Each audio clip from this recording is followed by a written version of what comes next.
Então, depois disso, eu mostrar realmente que a gente está muito contente de estar aqui, eu dou a abertura oficial do nosso 10º fórum e eu convido para a gente ver o correto diagnóstico dessa doença a doutora Daniele Cristina Alves Batista, que é médica, gastroenterologista, preceptora do Ambulatório de Doenças Inflamatórias Intestinais, esse UCAM, eu já vi que é o Hospital Universitário, me esqueci do que é, cara.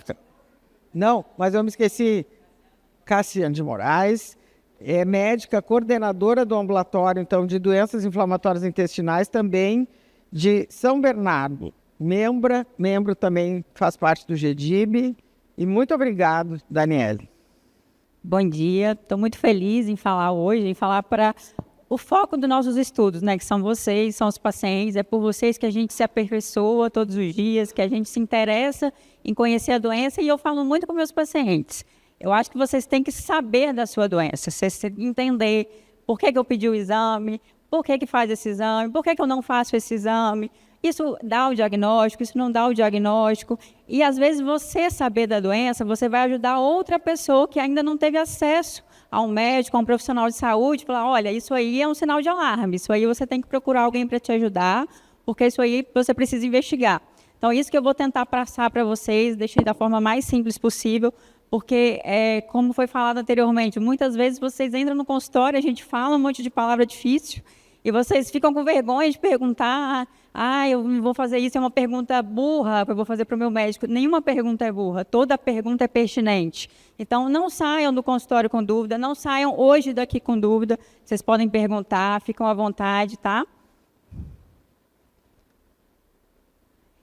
E falar de diagnóstico de doença inflamatória intestinal é falar de um quebra-cabeça.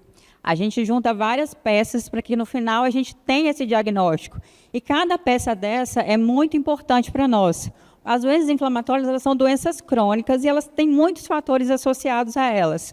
Então, quando eu vou pensar no diagnóstico, eu vou juntar a clínica, eu vou fazer exame como colonoscopia, vou fazer biópsia, que é o que a gente chama da histologia, vou avaliar se eu preciso de um exame de imagem, se eu preciso fazer algum biomarcador, algum exame de sangue ou fezes específico. Então, a gente vai juntar tudo isso aqui para que, no final, a gente realmente tenha o diagnóstico da doença inflamatória intestinal.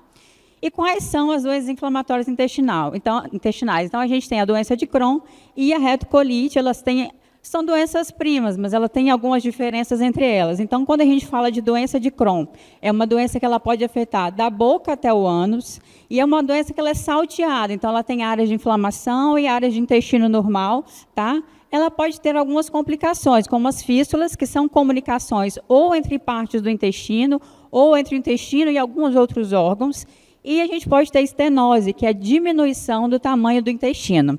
Na retocolite, a gente tem uma doença contínua. Ela vai inflamar o reto e ela vai inflamar todo o intestino grosso. Então, é uma doença que, na colonoscopia, eu vou ver a doença, porque ela vai ver todo o seu intestino grosso. É uma doença que, geralmente, o diagnóstico é mais rápido, porque é uma doença que sangra, então o sangue assusta. Então, geralmente, é o diagnóstico mais rápido, às vezes, que na doença de Crohn, por exemplo, porque se eu tiver uma inflamação aqui no intestino fino, às vezes você tem uma dor abdominal que você vai negligenciar e, às vezes, acaba atrasando esse diagnóstico. E aí, por que é importante a gente dar o diagnóstico correto das doenças inflamatórias intestinais? Então, uma vez que eu dou um diagnóstico errado, ou que eu demoro muito a dar esse diagnóstico, eu posso expor o paciente a complicações, eu posso expor o paciente a um tratamento inadequado, ele pode usar antibiótico, ele começa a restringir a alimentação. Então, pela própria doença, você pode perder peso, você pode ter alterações nutricionais e você para de comer. Eu vou parar de tomar leite, eu vou parar de comer glúten, que é o que a gente vê de mais comum aí, que começa a tirar tudo, e você começa a perder peso, além do que você já perderia pela doença. Então, o diagnóstico tardio influi muito nisso. E aí você usa antibiótico, que pode dar outras consequências, usa medicações que não são adequadas para a sua doença, e isso aí vai gerando aquelas complicações, como as fístulas, sangramento, anemia, e isso impacta diretamente na vida do paciente. Então, o paciente ele começa a faltar ao trabalho, ele começa a não conseguir sair de casa para ter relações interpessoais. Então, o paciente que tem fístula perianal, aquilo influi na vida dele, na vida conjugal. Então, tem um aspecto na qualidade de vida muito importante. Então, por isso que é importante a gente dar o diagnóstico e dar o diagnóstico correto no tempo adequado. E esse diagnóstico, ele vai, como eu falei anteriormente, juntar algumas coisas. E primeiro a gente vai falar da clínica. Então, quando o paciente ele chega no consultório, existem algumas coisas que chamam a atenção para a gente, é uma bandeira vermelha. Olha, eu preciso investigar esse paciente não tem só uma diarreia por uma alteração de estresse, de ansiedade, então, algumas coisas eu preciso prestar atenção. E o que a gente chama de red flags, que são as bandeiras vermelhas? Um paciente que tem uma diarreia há mais de 4 semanas, que é o que a gente chama de diarreia crônica, ele tem sangramento nas fezes, ele está emagrecendo e ele sem fazer nenhuma dieta, sem alterar ali o padrão de alimentação. O paciente está com dor abdominal persistente, sem nenhum fator desencadeante, tem uma anemia e uma fadiga que não se explica por nenhuma outra coisa. Ele pode ter algumas alterações fora do intestino, que também não foi muito bem explicado, então ele tem uma dor articular, ele tem lesão na pele, ele tem alguma inflamação nos olhos. Então, isso aí são coisas que chamam a atenção, que é um paciente que ele não tem uma doença funcional, ele não tem uma doença só do funcionamento ali do trato gastrointestinal. Ele tem uma doença que eu preciso investigar. E aí, a gente acende essa bandeira vermelha e é muito importante a gente, como profissionais, conversar com vocês, nos escutar e vocês trazerem para a gente também. Principalmente, às vezes, nessa parte aqui extraintestinal. Que, às vezes, o paciente vai na consulta e fala assim, não, eu estou indo no gastro, eu vou falar da minha diarreia. Eu não vou falar que eu tenho aqui uma lesão na perna que eu não sei o que é. Que o meu olho está ficando vermelho e eu não sei o que é. Então, sempre trago essas informações para o profissional que está te atendendo. Porque isso vai ajudar, isso é uma peça importante para a gente pensar em diagnóstico. A partir disso, a partir dessa conversa, dessa história clínica, eu vou pensar em quais exames eu vou pedir, o que eu preciso investigar nesse paciente. Então, geralmente, a gente vai fazer hemograma, que pode ter uma anemia, pode ter sinais de inflamação. A gente vai pedir algumas provas inflamatórias, que são exames que aumentam quando tem alguma inflamação no organismo, não necessariamente a doença inflamatória intestinal, mas naquele contexto a gente vai avaliar em relação a isso, que é o PCR e VHS. A gente vai fazer alguns outros exames para descartar diagnósticos diferenciais, que são as serologias, que são exames de HIV, sífilis, e o perfil nutricional, porque no paciente que tem doença inflamatória, então ele pode ter uma alteração ali de vitamina B12, ele pode ter uma alteração de vitamina D, ele pode ter uma albumina mais baixa, então isso me indicar que ele está ali perdendo de alguma forma, então isso aí chama atenção para a gente pensar em diagnóstico também. E tem um exame muito importante, que com certeza quem vive com doença inflamatória intestinal, em algum momento da vida, ele já fez, que é a calprotectina fecal. A calprotectina fecal é um exame que ajuda a gente a diferenciar da doença funcional. Então, ele realmente sugere que o paciente tenha uma inflamação. Ela não é específica da doença de Crohn e da retocolite, ela pode alterar em outras situações, mas isso ajuda a gente a fechar esse diagnóstico. E aí, eu queria falar um pouquinho dela para vocês, que às vezes a gente pede, e a primeira vez que eu pedi um paciente, ele falou assim, doutora, eu não sabia nem que esse exame era de fezes, eu achei que era um exame de sangue que eu ia fazer. Então, para vocês entenderem o que é a doença inflamatória, o que é a calprotectina fecal. Quando a gente tem alguma inflamação no intestino, tem uma célula que chama neutrófilo, que ela vai migrar lá para a parede do seu intestino, e ela vai liberar essa proteína, que chama calprotectina fecal. E aí, quando eu vou coletar as fezes, nessa coleta de fezes, essa calprotectina vai estar aumentada. Então, isso me acende a luz que tem uma inflamação no intestino. Essa inflamação pode não ser doença inflamatória, pode ser outra inflamação. Mas, naquele contexto que a gente conversou, daquele quadro clínico, de tudo aquilo que está acontecendo, é um somatório a mais para eu pensar na doença. E aí ela pode alterar com quadros de infecção, com outras condições inflamatórias, e ela não se alteraria no paciente que tinha o intestino normal. E uma coisa que eu queria falar muito com vocês é sobre a coleta desse exame, porque às vezes tem essa dúvida, a gente não sabe nem que o exame é um exame de fezes, às vezes sai lá achando que é um exame de sangue.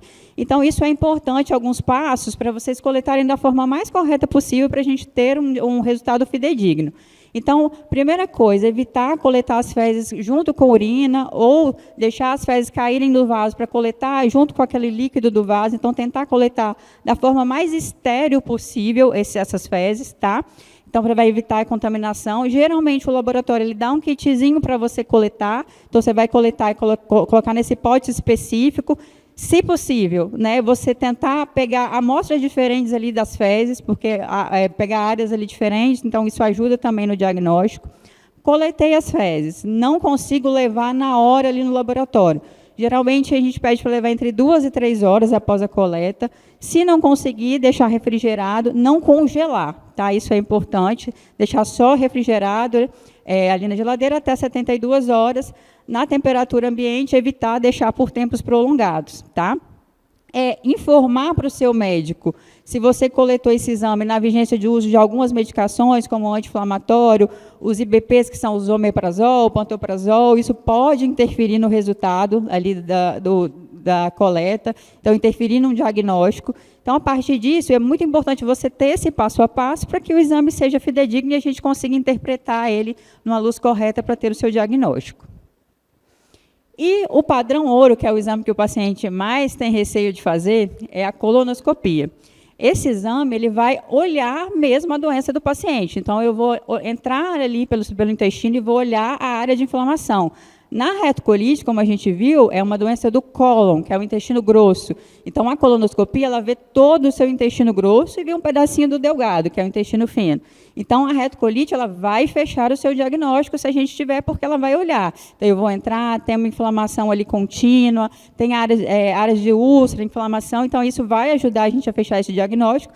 E eu vou fazer biópsia, porque, como eu falei anteriormente, a doença, outras doenças podem mimetizar a doença inflamatória.